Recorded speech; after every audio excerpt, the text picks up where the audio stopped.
Hello বন্ধুরা, আজকে আমার ছেলে ছাদে এসে ঘুড়ি উড়াতে। কালকে উড়িয়েছে, কিন্তু কালকে এত আকাশ ভর্তি ছিল, ও আর ঠিক পজিশন পায়নি। আজকে ফাঁকা মাঠ, সেরকম একটা ঘুড়ি উঠছে না, তো একাই আজকে উড়াচ্ছে। এই যে হাতে লাটাই দেখতে পাচ্ছ, তো আজকে ঘুড়ি উঠছে খুব কম। আকাশে সেরকম একটা নেই, হাওয়া নেই, বিশেষ করে হাওয়াটা নেই, তার জন্য ঘুড়িও আকাশে খুব একটা নেই। আর আজকে তার ছুটি ছাটা নেই, কারখানাও কালকে বন্ধ ছিল, তাই কালকে উড়িয়েছিল। আজকে আমার ছেলে উড়াচ্ছে। ওর রোজই ছুটি, ফাঁক পেলেই আকাশে ঘুড়ি নিয়ে চলে আসে উড়ানোর জন্য। কি সুন্দর ঘুড়ি উঠছে আকাশে, দেখো বড় সড়ো। কেমন লাগছে বাবা ঘুড়ি উড়াতে? ভালো, কতটা ভালো? অনেকটা।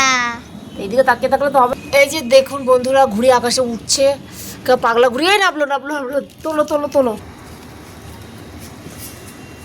কটা দেখি ঘুড়ি আকাশে আছে, প্যাচ খেলা হবে। একটা দুটো, একটা দুটো তিনটে চারটে পাঁচটা, তিনটে, তিনটে চারটে, চারটে। হতেও পারে প্যাচ খেলা। একটা হতেও পারে নিশ্চয়।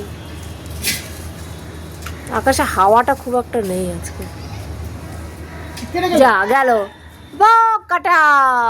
বাবা বোম মারা, আছে বোম মারা পড়ছে। এই ঘুড়িটা কাটা খেয়ে গেল, গাছের পিছনে পড়ে গেল। যা, সব পুকুরে, একটা ভালো কিচ্ছু ধরার উপর নেই, সব পুকুরে এসে পড়ছে। বন্ধুরা, তোমাদের ঘুড়ি উড়ানোটা কেমন লাগলো অবশ্যই কমেন্টে জানিও। ভিডিওটা ভালো লাগলো অবশ্যই শেয়ার করে দিও, আর কমেন্টে জানিও কেমন লাগলো।